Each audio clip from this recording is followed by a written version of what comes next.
As we are being told right now, is that this was based on the testimony or the statement of an informant in mid to late January before the warrant was issued on February 11th.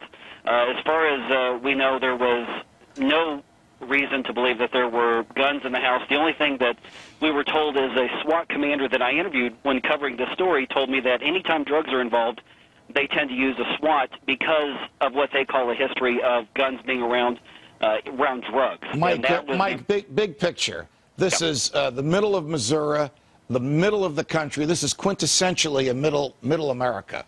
Why is it even in a place like this, the police are becoming militarized in the manner in which they enforce local, ordinary criminal law? Well, I think that question could probably apply to all sorts of cities, and that is follow the money, is that there's a federal financial incentive to add paramilitary-style equipment and federal funding of these kind of raids. Right now we're being told, hey, the laws say they're illegal, we have to execute the warrants. But the fact of the matter is that Columbia, as the mayor said, is a very progressive town when it comes to social liberties, personal liberties. And recently the city voted to more or less decriminalize small amounts of pot. You basically get the equivalent of a traffic ticket for having small amounts of pot. And yet these cops acted as if they were arresting Osama bin Laden. Mike Ferguson, Mayor, Bob McDavid, thanks for joining us. Thank you, Judge.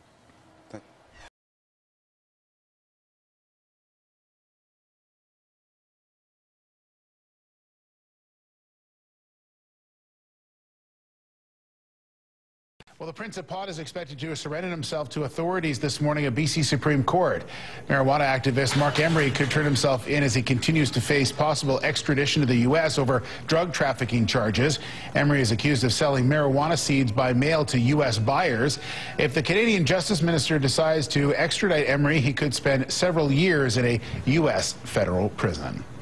A 5-year battle by Canada's so-called Prince of Pot to avoid extradition to the United States on drug charges is over.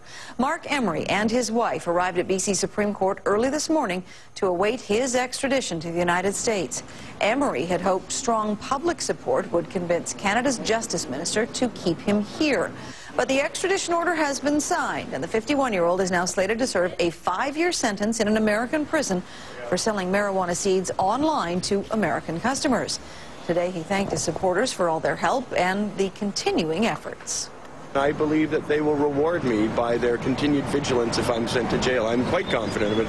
I have every belief that millions of Americans and Canadians will be very, very upset and be very angry and hostile towards the government. If I am extradited, I've told my supporters every Conservative member of Parliament is to be hounded endlessly and unrelentingly and unmercifully until they are defeated in the next or following elections. Emery will likely be sent to the U.S. by the end of this week. His lawyer says there's a chance he will be allowed to return to Canada to serve his sentence here. Vancouver's so-called Prince of Pot will soon be on his way to the U.S. to start serving a 5-year sentence for drug distribution. Mark Emery surrendered himself to sheriffs in Vancouver today as part of a cross-border plea bargain.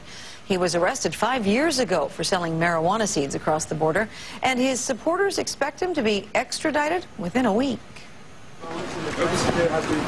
Everyone was holding on to hope that it wouldn't come to this. But Vancouver's self-proclaimed Prince of Pot, Mark Emery, is going to jail in the United States. Oh, I'm never scared about any of this. I've anticipated this my whole life. This is what my father prepared me for. This is what I've always prepared myself for. I'm never scared of any of these things. But Emery's wife, Jody, is scared about her husband's fate in an American federal penitentiary. There's people, there's gangsters. It's a nightmare, and I know this because we cover and watch it. But whatever happens, I will still stand by him, and I'm going to fight for him. I'm going to try and bring him home as soon as possible and make sure that when he comes home, every other drug war prisoner is home with their families too. Emery surrendered to sheriffs at BC Supreme Court in Vancouver after his bail, granted in November, expired. The federal justice minister has decided Emery will be extradited to the U.S. Even though he hasn't been found guilty of anything in Canada, the 51-year-old agreed to plead guilty to selling marijuana seeds to U.S. customers over the internet in exchange for a 5-year sentence. If the case would have gone to trial in the States, Emery could have been sent to jail for up to 50 years. If Mr. Emery's broken the law and you think the case is so airtight against him, why aren't we proceeding against him here in this court, right here in Vancouver? Why have we outsourced our judicial system to the United States of America? After Emery is sentenced by an American judge, he will make an application for a treaty transfer in hopes of being sent back to Canada to serve his jail time. Now, American authorities have already agreed to this, but the final decision will lie in the hands of the federal public safety minister. Mr. Emery's going to have a difficult time getting his sentence transferred to Canada. The BC Civil Liberties Association believes governments on both sides of the border want to make an example of Emery. Well, there are a number of people in Canada that are shipping seeds into the United States, and there certainly were around the time that Mark was engaged in this conduct. I don't think it's a surprise that the Americans chose him. He's a very outspoken activist on marijuana issues, very opposed to the drug war, and a very high-value target for them to take down because he's so high-profile. It sends a message to other people. The clock is ticking. Emery will remain in custody in Port Coquitlam. He will be extradited to the U.S., probably Seattle, in the next 1 to 2 weeks.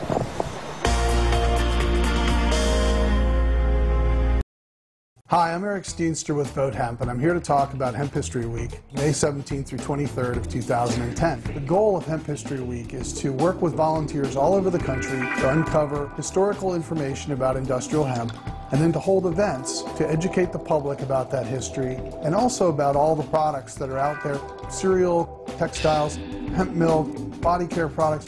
Currently, all those products have to be imported, and that American farmers should be able to grow industrial hemp. Part of the campaign is also we're going to be collecting signatures on postcards that we're going to deliver to the Justice Department and to the Obama administration to encourage them to change the current policy. We want them to know that consumers all over the country are tired of the fact that these products have to be imported, and they think American farmers should be able to grow industrial hemp again.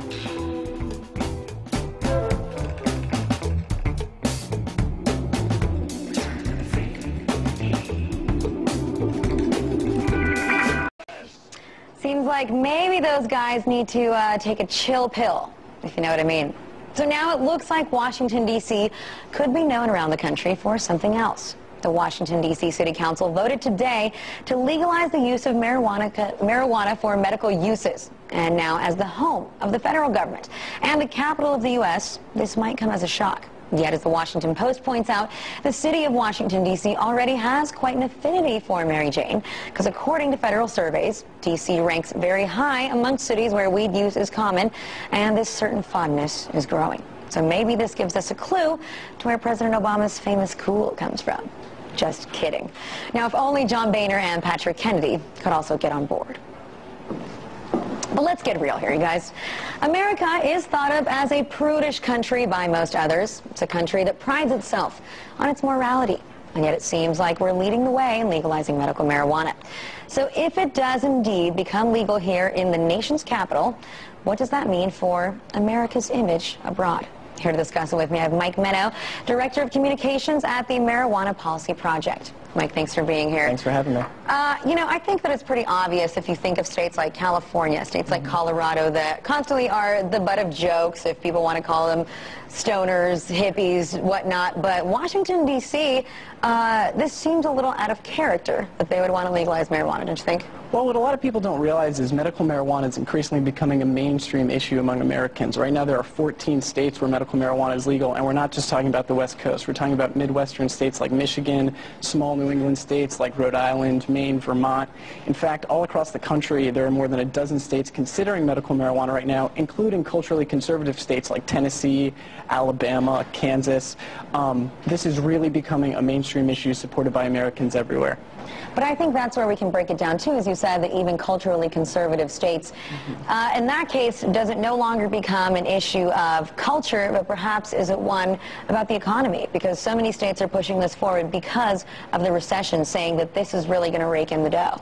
Well, this vote today wasn't about money. This vote was about providing compassionate care for some of the district's most vulnerable residents.